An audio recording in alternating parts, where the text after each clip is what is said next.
Well, hello there, ladies and gentlemen, boys and girls, children of all ages. My name is Mr. Dogboat333, and welcome back to Argentine for Kaiserreich as the Sultan of Egypt.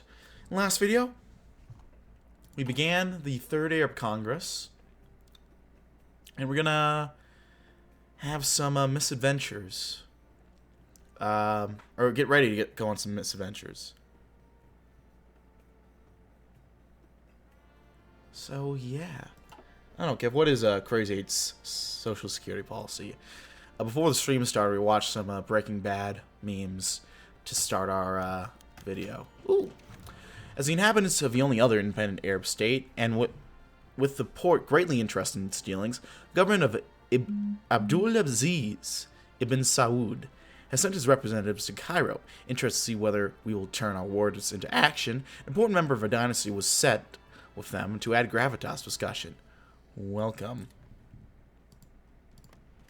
So yeah, we watched some Breaking Bad memes. Ooh, what do we have here? With Sultan Farouk supporting the Egyptian Boy Scouts and being the first scout of Egypt, Sultana Farida has started taking a more active role in the Girl Guides of Egypt, and supporting that organization, taking a more active role within local communities. The move for the Sultana to take a more active role in promoting and patronizing the Girls Guides has proven to be popular among Egyptian families, particularly the growing middle class and upper class families. She helped the girls of Egypt. There we go. But yeah. Ooh. Despite serving as a juror part of Sublime Port, producing his sister during the Arab Revolt of 1916, it's no secret that the Yemeni foster little warm feelings for their own government in Constantinople. Imam Yahya al-Hamid has therefore sent his own representatives to Cairo, despite a warning of the Porte not to do so. Like some of the other Arab allies, however, Yemen does not share our ambition and remains focused inward. Should the Ottoman government offer them a better deal than us, it would surprise no one that the Imam would bail on our plans. Well, at least they came.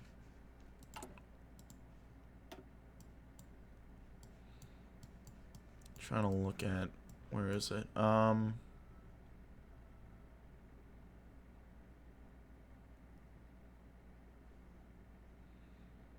Could support the imamate. That might end up helping us. Looks like we got a lot of this stuff that we really should get working on doing.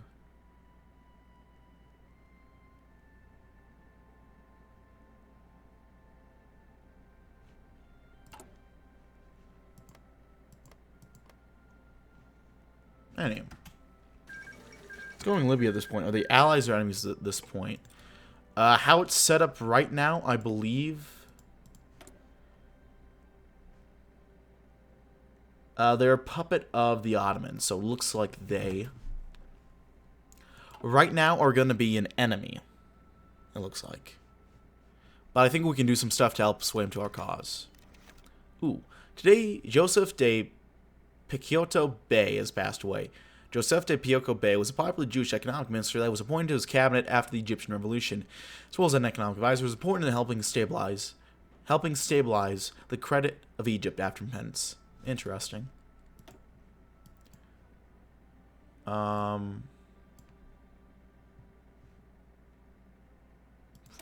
superior firepower.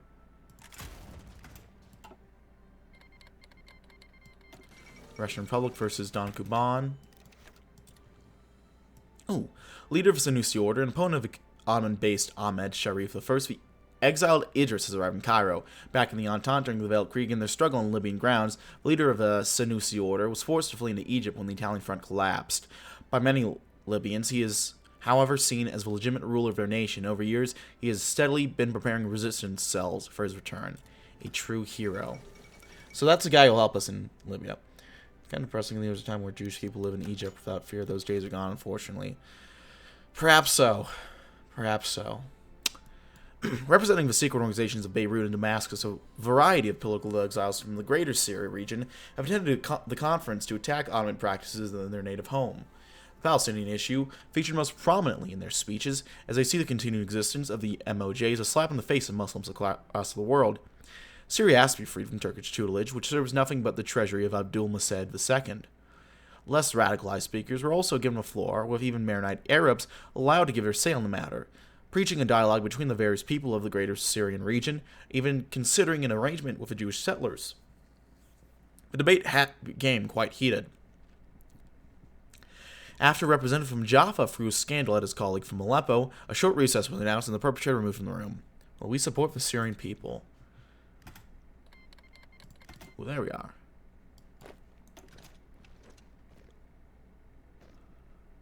Move this guy here. Ooh. After the speaker from Jerusalem finished his speech about the threat that Zionism poses to us all, the floor was granted to the delegation from Iraq. Announcing their support for our brethren in Palestine, they urged the people in the room to not ignore the second threat to the Arab people. The Iranian nation may be trying to paint itself as a friend to the Arabs, but it goes without saying that he does so to weaken its rivals in Anatolia, exploit the Iraqi Arabs after the sand has settled. Before the representative from Mosul could finish his speech, however, the Iranian delegation rose up to protest against their accusations.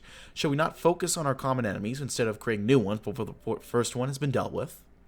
As the temperature in the room for the second time rapidly started rising, another brief recess was announced to a free and Arab Iraq.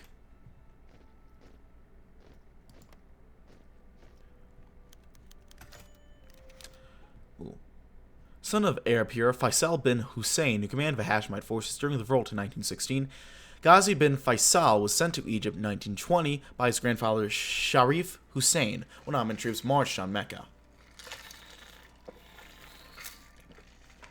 Taken under the wing of Fuad I, the shy and inexperienced boy became a rallying point for Hashemite sympathizers who fled Hijaz when the Ottoman Wali was installed.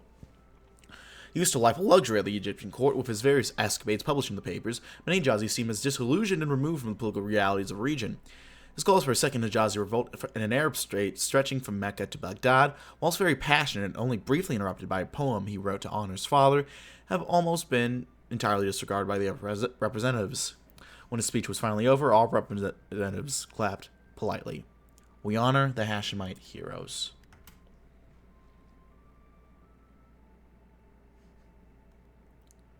Ooh.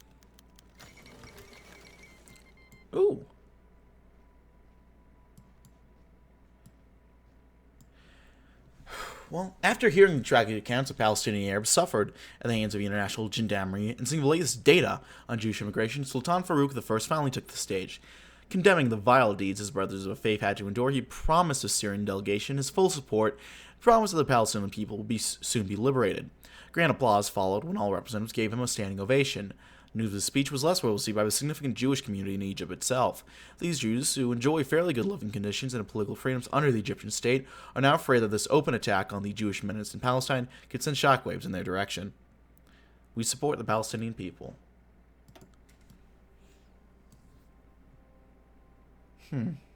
SMH my head.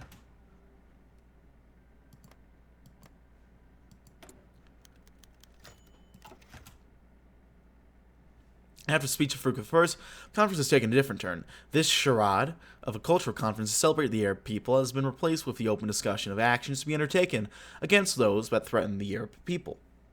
The exiled leader, Idris I, has been building up support for well over a decade, and with Ottoman garrisons in Libya becoming careless as heated political debates overtake the capital, he plans to strike within the year and oust Ahmed Sharif I. Hearing all kind and passionate words from the upper representatives, it is now time to turn these into guns, manpower, and donations to ensure his struggle is successful. We support Idris.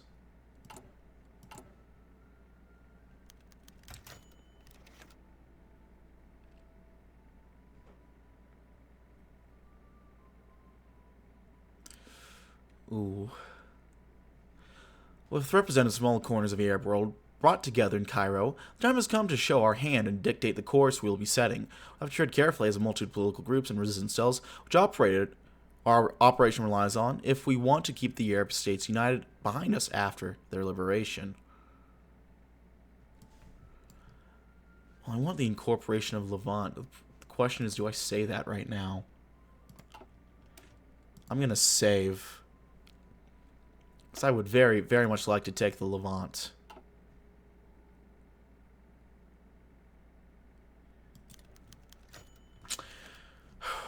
With representatives from all corners of the Arab world brought together in Cairo, Egypt has finally dropped the curtain of its grand designs.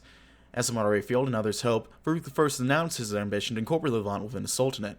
The matter of Iraq was left open, but hinting at the creation of a friendly Arab regime in the region. Hijaz would furthermore be ceded to their allies on the peninsula as payment for their help in the coming war. Many of the Syrian delegation left the conference in anger, as they claimed that this is just putting Syria under new management instead of giving it the self-government its people are so clearly demanding. Hijaz is not too keen either on the scheme, and they see the brethren of the Arab desert as underdeveloped and uncultured barbarians who will do more bad than good to a relatively rich coastland. Let's hope this hubris won't be our downfall.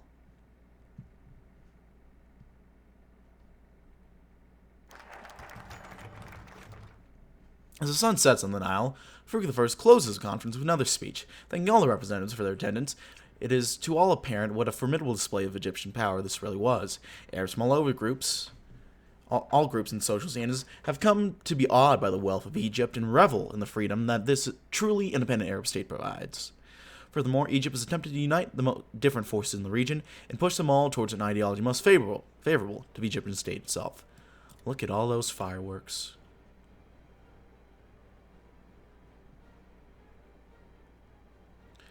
So I think we're going to liberate Cyrenaica. The Senussi orders, weakened by the accident, had left her Grand Master incapacitated, leaving matters of state a squabbling Regency Council. It was the first rightful heir to the Cyretanian throne, still resides within Egypt, has been working with the principal Senussi princes towards the restoration of his throne. We pledge our support to the prince, who might be able to secure the left flank from Ottoman aggression. That would be very, very valuable. When this conference is good again, like Pan-Arab doesn't end up crashing and burning in IRL. Let's just can't agree on anything half the time. You can say, true. Then again, you can't say that about, well, anyone, really, when you think about it. Any real political movie. Through the contacts of the Arab lobby in Paris and cautious cooperation between the Commune and Egypt following the Suez Crisis, many have started to wonder to which degree the Arab cause should be linked to that of the International. The International, which profits directly from the rising Arab dissent in Algeria, and the threat the movement poses to the German ally in Anatolia, more than interested to provide military equipment and advisors to guide our efforts. Many fear, however, that there is a cost attached to these. Though a variety of economic deals, closely linked to the oil trade, which has proved an important asset in the Communist war machine, they see the Arabs being subdued to a new form of imperialism. Furthermore, the socialist rhetoric they spout is a direct threat to the Arab states who are built on rich, powerful aristocrats. Listen, we need all the help we can get. I'm not going to complain. We're getting more rifles going, which is beautiful.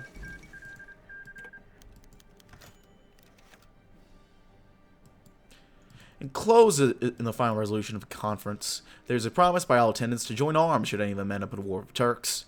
This resolution, which lays the foundation of a military alliance, has been called the Cairo Pact, marks the creation of first such treaty in modern Arab history to a prosperous Arabia. There we go. Remember in the first update, or one of the earlier iterations, when what was it called? The Cairo Axis or something like that? Because I remember. I think I was playing back then. I was doing Let's Play content around then.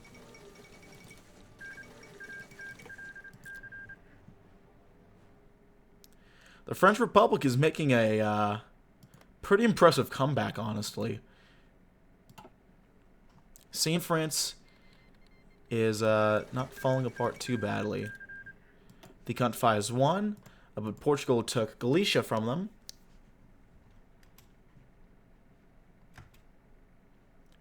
Austrians are joining the Third International. That's interesting to see. Yeah.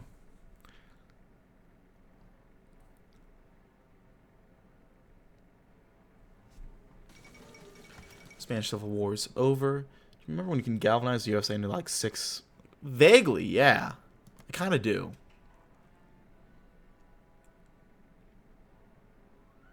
I think that was a long time ago.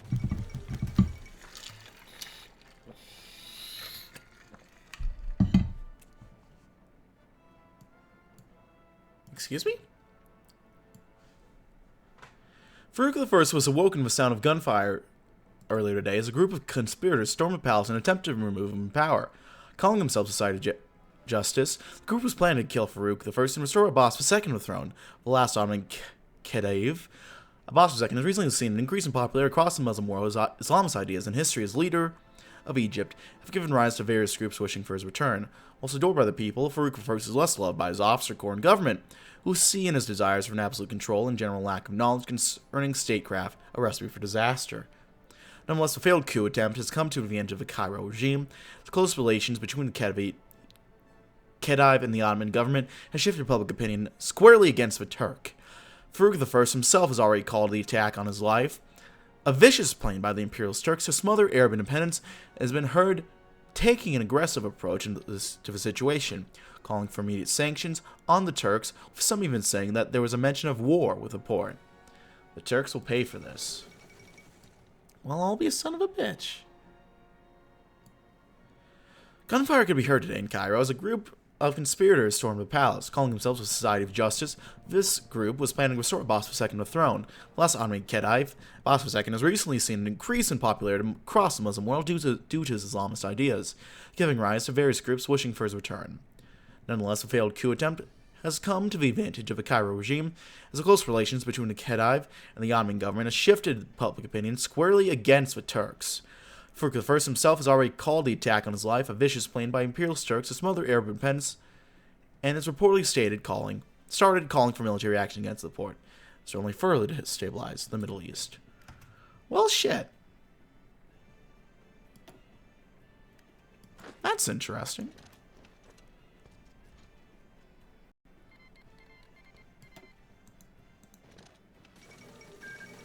General strike in Palestine.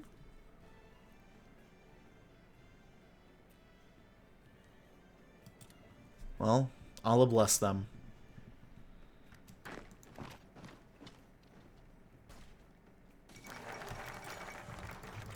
Liberated.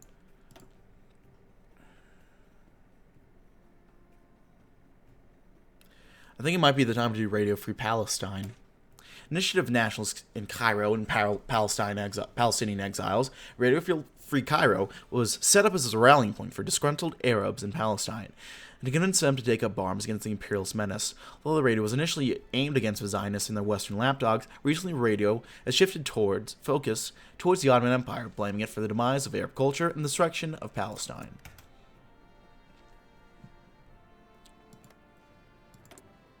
Well, that's interesting. Saudis are going after Oman. I didn't realize they could do that. Especially this early. I mean, I don't think I quite care, as long as a stronger Saudi probably helps us more than anything.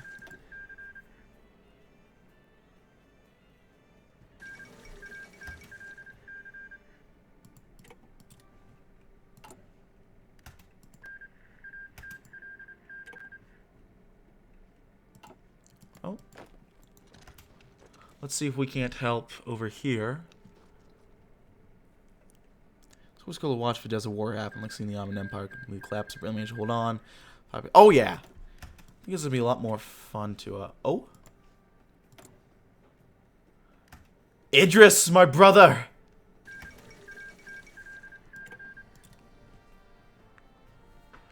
We must send volunteers to our brother in Allah.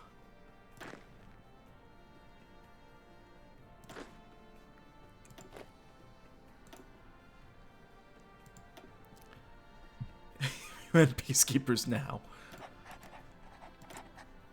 Stay strong, brother. Allah's coming to save you. Well, the guy in the circle in here, that's actually really nice. At certain times. Grand Imam of Al-Azhar is one of the most prestigious and influential positions in Egypt. The fact that Al-Azhar is one of the most prestigious universities in Egypt helps add to their influence. Today, through a new Grand Imam must be chosen, and the two leading contenders are naturally divided between the Pharaohist and Islamist camps. The Pharaohist candidate is Muhammad al-Zawahiri, who has earned praise for his efforts to support the university as well as reformist ideals. Islamic candidate is Mustafa San Abdul Razak, who has earned praise for sparking a renaissance of Islamic philosophy within the university, as well as wanting to expand Islamic education through the realm. Whom shall we appoint as the next Grand Vizier? I'll do, Al-Zawahiri. Why not?